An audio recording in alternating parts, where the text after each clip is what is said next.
Interesante el tema de los marcapasos, sobre todo porque estamos a días de que se celebre el Día Internacional del Corazón, que es el próximo domingo. El día de ayer comenzamos con varios temas para platicar lo más importante, cómo hay que cuidar el corazón, cómo tenemos que cuidar nuestra alimentación, la importancia de hacer ejercicio y evitar una serie de hábitos que nos hacen muchísimo daño, precisamente para evitar enfermedades y complicaciones cardíacas a futuro. Y parte de esto es el uso del marcapasos. ¿Para qué se utiliza? ¿Quiénes son las personas que lo necesitan? Vamos a platicar con el doctor Arturo Carrillo Muñoz.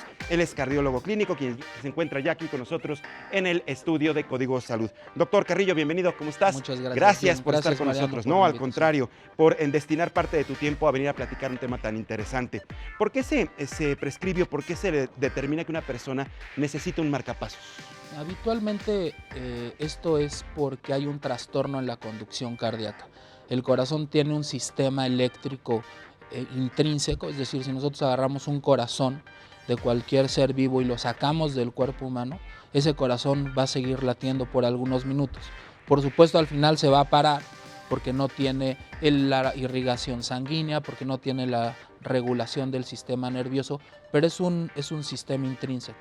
Entonces, cuando hay un fallo en la conducción intrínseca de este sistema del corazón, entonces hay trastornos en la conducción. Y estos trastornos en la conducción hacen que el corazón no bombee de una manera eficaz.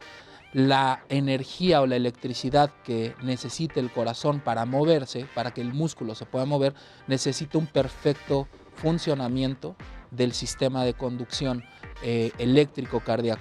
Cuando esto falla, entonces en ocasiones, no en todas, hay la necesidad de poner un dispositivo de energía, que en este caso es un marcapasos. Un marcapasos. Arturo, vamos a pensar que estamos en clase de anatomía y de biología. Ayúdanos a entender la estructura, cómo es el corazón exactamente, cómo está formado un corazón y cómo funciona. Ya nos adelantaste que tiene que estar conectado, que tiene que tener irrigación sanguínea, que es importante, tiene que circular sangre, pues, y después se distribuye a todo el cuerpo. Así Pero es. ¿cuál es la estructura de un corazón y cómo funciona? Un corazón sano, por supuesto. Claro, el corazón es un músculo altamente especializado, es como el músculo estriado y está conformado por varias capas, una que se llama epicardio, una que se llama miocardio y otra que se llama endocardio. Estas estructuras están separadas en diferentes cavidades y están separadas por válvulas cardíacas. En el corazón hay 4 válvulas cardíacas, 2 que dividen las aurículas de los ventrículos y otras 2 que dividen el flujo sanguíneo que va de los ventrículos al sistema pulmonar y al sistema sanguíneo sistémico. Dentro de este músculo cardíaco está inmerso el sistema de conducción cardíaca, que es del que hablamos hace un momento. De ahí vamos a suponer que es como una vía de tren, en donde hay diferentes estaciones y en cada estación van diferentes velocidades de conducción. No es la misma la velocidad que va de un punto a otro punto que de uno a otro punto. Entonces, esto es lo que da la sincronía ventricular. Lo que da el sistema de conducción o estas pequeñas pausas o estos distintos momentos de conducción cardíaca hacen que el corazón sea sincrónico. Insisto, cuando esta sincronía falla o cuando hay un bloqueo de alguna de estas vías, el sistema de conducción usa otras vías alternas. Sin embargo, estas vías alternas no son lo suficientemente eficaces o eficientes para tener esta sincronía ¿Se habla cardíaca. entonces de un corazón enfermo? ¿Se habla entonces de un corazón alterado? Sí, estructuralmente el corazón puede estar sano, es decir, la estructura, el músculo, las válvulas Está bien. pueden estar normales, pero el sistema de conducción puede Es fallar. el que está fallando. Así es. Esto se da mucho en pacientes añosos. Así como como envejecemos de la piel, Lo envejecemos de mismo todo ocurre el con cuerpo. el corazón. Entonces, exactamente, de este sistema de conducción. Entonces, esto se llama una enfermedad degenerativa del sistema de conducción. Entonces, es cuando a veces vemos al abuelito que de repente se puede estar cansando mucho a caminar, se puede desmayar, no siente que su corazón puede estar latiendo muy lento, o cuando tiene que hacer alguna actividad física siente que sus pulsaciones no son más rápidas de lo debido. Entonces ahí hay que hacer un análisis porque el sistema de conducción cardíaca puede estar fallando, incluso con el corazón, insisto, estructuralmente sano, es decir, sin ninguna alteración anatómica sino que es más bien una alteración funcional del sistema. Si el sistema de conducción falla, en algún momento entonces obliga al corazón a bombear más, a bombear menos, a latir más o a latir menos. Pueden ser las dos. Pueden ocurrir las dos. Exactamente. La enfermedad degenerativa nos puede dar ritmos muy rápidos, es decir, que el corazón de repente se acelera muchísimo y en un momento dado se deje de acelerar, o sea, la frecuencia cardíaca baje tanto. ¿Y ambas situaciones las detecta el paciente? Es decir, si el corazón está más acelerado, ¿lo siente el paciente y lo contrario igual? Así es, lo puede detectar. O sea, hay muchos que no, pero hay otros que sí. Eso depende de la idiosincrasia de cada enfermo. Hay pacientes que no sienten nada y que lo llevan a consulta porque dicen que ¿no? El abuelo está pues muy decaído y de repente siente palpitaciones y cuando haces los análisis del sistema de conducción te das cuenta que el ritmo cardíaco al que está entrando y saliendo la persona no es el adecuado. Y ahí es entonces cuando ustedes como especialistas determinan que son candidatas estas personas a tener un marcapasos. Así es. La indicación de poner un marcapaso pueden ser muchas. O sea, es verdad. Lo más común es eso. O sea, el día a día es una alteración intrínseca del sistema de conducción. Pero haciéndole el análisis de los trazos electrocardiográficos o los trazos de Holter que a veces hacemos por 24, 48 hasta 72 horas e incluso hay dispositivos que se pueden poner bajo la piel que te pueden hacer análisis hasta de 6 meses, 1 año para detectar cosas muy puntuales.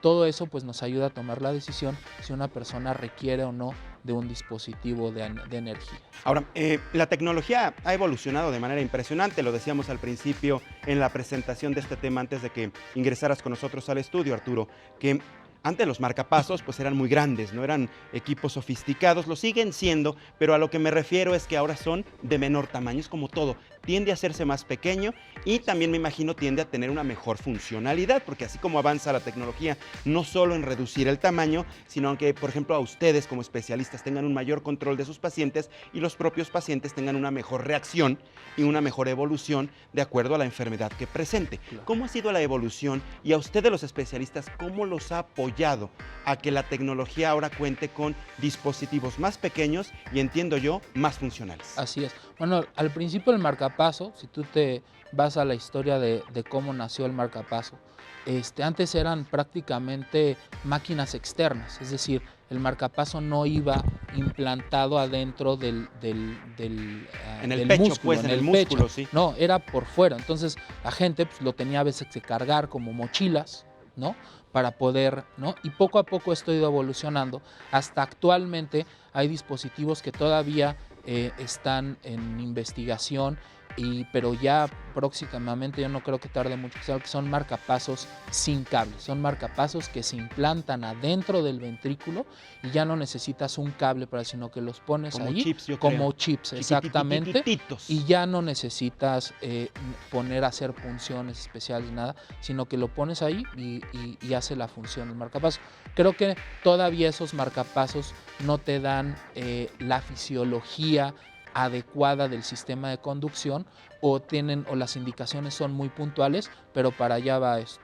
Una vez implantado el marcapasos, dependiendo el tamaño, las condiciones, porque me imagino que puede haber varios modelos, desconozco, no sé, tú ya nos corriges ahorita como médico especialista, si haya distintos modelos y cada modelo específico tiene que ver con el padecimiento específico y el tipo de paciente. No sé si vaya por ahí, ahorita nos lo dices.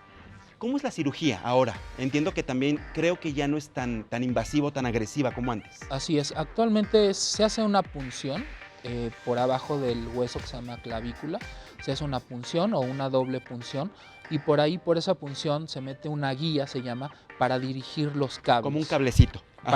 Para dirigir los cables. Entonces, por medio de una sala de cateterismo, una sala de fluoroscopía, ves exactamente en dónde está entrando tu guía y por ahí metes los cables. Esos cables tienen un modo de fijación tanto activa como pasiva. La activa, en la punta del cable de marcapaso, tiene como una pequeña espiral que al momento que tú le das vuelta y ese se introduce un poco dentro del músculo cardíaco para que se quede ahí fijo. Una vez que se quedan fijos 1 o 2 cables dependiendo de cada paso, entonces estos cables se conectan a la fuente del marcapaso. Esa fuente de marcapaso se hace una pequeña incisión, igualmente en el pecho de unos, no sé, 2-3 centímetros.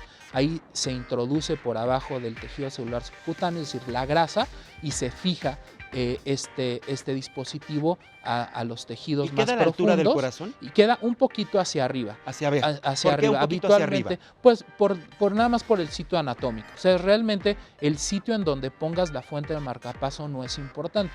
Lo importante es que los cables queden adentro del corazón, que es los que van a hacer el estímulo. Hay marcapasos que son epicárdicos, por ejemplo. Son marcapasos que se tienen que poner por medio de una cirugía abierta y las fuentes se quedan en el abdomen, en la panza.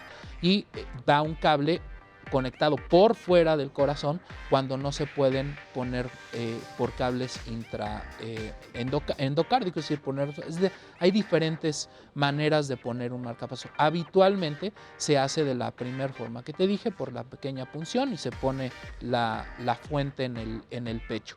Ya las otras modalidades son en cuestiones especiales, en cirugía cardíaca, o cuando de plano hay algún impedimento de pasar los cables por vías venosas hacia el corazón y bueno, pues que hay que otra manera que ponerlos y si la gente... Interesante la cirugía, ¿no? Sabemos que el procedimiento, incluso ya con estos avances, ya han reducido hasta los tiempos, ¿no? Sí, más o Pero menos. sigue siendo muy compleja, sigue siendo muy interesante y sigue siendo muy detallada la Así cirugía. es, digo, nada es fácil, ¿no? Implantar un marcapaso tiene sus riesgos, pero bueno, siempre hace una balanza del riesgo-beneficio de someter a un paciente a ese riesgo, porque si el paciente tiene un riesgo de morir por un trastorno en la conducción, pues vale más la pena tomar el riesgo de poner un marcapaso a no hacer nada y que el paciente pueda perder la vida. ¿Cuáles son las contraindicaciones? ¿Hay alguna en específico? Comentábamos al principio, por ejemplo, ahora los aeropuertos, muchos lugares tienen estos mecanismos para detectar metales. ¿Hay una afectación? ¿Los pacientes necesitan tener como una credencial que garantice y certifique que son pacientes con marcapasos? Que, no sé, ¿cuáles son las contraindicaciones y cuánto tiempo dura un marcapasos al interior de una persona? Las contraindicaciones realmente son pocas, habitualmente son contraindicaciones temporales. Las más comunes son eventos infecciosos activos. Al final de cuentas estás poniendo un metal o algo externo al cuerpo, que si hay un proceso infeccioso, urinario, pulmonar, incluso respiratorio, podría afectar. Se puede infectar. O sea, no lo puedes poner, pero esos cables se pueden infectar y crear un problema mucho más grave, que es una endocarditis asociada a un dispositivo. Algunas otras contraindicaciones, más que contraindicaciones, más bien el sitio, lo que te decía, si hay una obstrucción de las venas que van hacia el corazón, que hay que ponerlo en algún otro sitio. En ocasiones, bueno, hay ciertas reacciones al metal, entonces hay a veces exposiciones después de poner la fuente del marcapaso. Entonces, son pocas. Casi todas las personas si son candidatos a poner un marcapaso, se puede poner por diferentes formas o vías, se puede poner sin problema. Con respecto a lo que me decías de los detectores de metales. Los detectores de metales, no hay problema. O sea, lo ideal es ver, o sea, cuando te dan te ponen un marcapaso, te dan, como tú dices, como una pequeña credencial, claro. Y en esa pequeña credencial viene una advertencia en donde te sugiere que no tengas una exposición a magnetismo. Entonces, cuando pasas por los arcos del aeropuerto, tú enseñas la credencial y habitualmente te pasan por el otro lado. Sin ningún problema. Pero si en algún momento pues, alguien se le olvida por las prisas, lo que sea, y llega a pasar por el arco, tampoco pasa nada, vaya, no es algo del cual se pueda preocupar claro, tendría la persona. Que estar debajo del arco, no sé, sí, 14 horas seguidas, claro, ¿no? Y sin moverse. Exacto, mucho tiempo. O sea, el pase no va a suceder nada, pero lo ideal es avisar y te dan la vuelta al arco de los aeropuertos. De viajar, bueno, no hay problema, la gente puede viajar. Subir, bajar aviones, los cambios, por ejemplo, de temperatura. Nada, nos pregunta Huicho, ¿afecta más el frío o el calor para estos pacientes que usan marcapasos? No, para nada. ¿Da lo mismo la temperatura? ¿No importa? La idea de poner un marcapaso es que el enfermo haga su vida lo más normal que puede. El enfermo puede nadar, puede jugar tenis, puede jugar golf, puede hacer lo que quiera. O sea, ¿puede tener, digamos, una actividad física incluso intensa? incluso intensa. Ya los nuevos marcapasos, y hablando de la modernidad del marcapaso, tú los puedes programar de acuerdo a la actividad física de cada persona. Entonces, incluso una persona que sea un atleta y que solamente tiene un trastorno de conducción, que el corazón estructuralmente está sano, y la persona nada, corre, hace triatlones, lo puede hacer sin problema. Hay que tener los cuidados porque, bueno, es recomendable, bueno, no tener deportes de contacto. Es lo que ¿no? te iba a preguntar, o sea, un boxeador, un luchador. No, porque sí se pueden romper los cables. Un golpe puede romper. Mal dado puede romper los cables y, bueno, en ese momento disfuncionar el dispositivo. Sí, o sea, hay que tener cuidado del sitio donde está, tratar de no tener contacto físico fuerte sobre la fuente del marcapaso, pero actividades deportivas que no impliquen contacto correr, físico, nadar, jugar básquetbol, no hay ningún quizá problema. Con cuidado. Ahora, ¿qué tiempo de vida tiene un marcapasos? Depende, o sea, en ocasiones el trastorno de conducción es temporal, es decir, la persona entra a su ritmo cardíaco intrínseco, su ritmo cardíaco normal, y de repente viene el problema. Entonces, el marcapaso lo va a asistir cuando el corazón no esté conduciendo bien.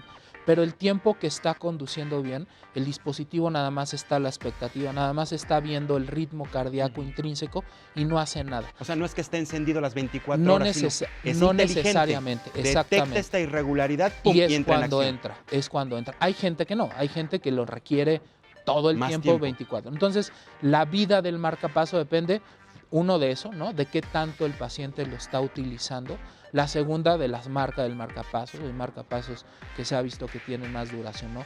El modelo de marcapaso. O sea, hay varias cosas. Pero habitualmente, si ponemos un promedio, un marcapaso te puede durar entre 7, 10, 12 años, más o menos. Y si la persona necesita otro, bueno, se requiere nuevamente el procedimiento. Así es, se vuelve a meter al procedimiento. Lo ideal es retirar cables y poner cables nuevos.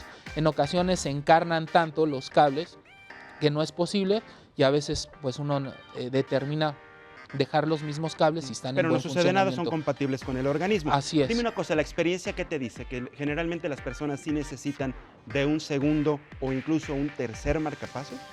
Sí, es muy variable, pero en promedio, digamos, un 30 o 40% de los pacientes requieren por lo menos de un cambio.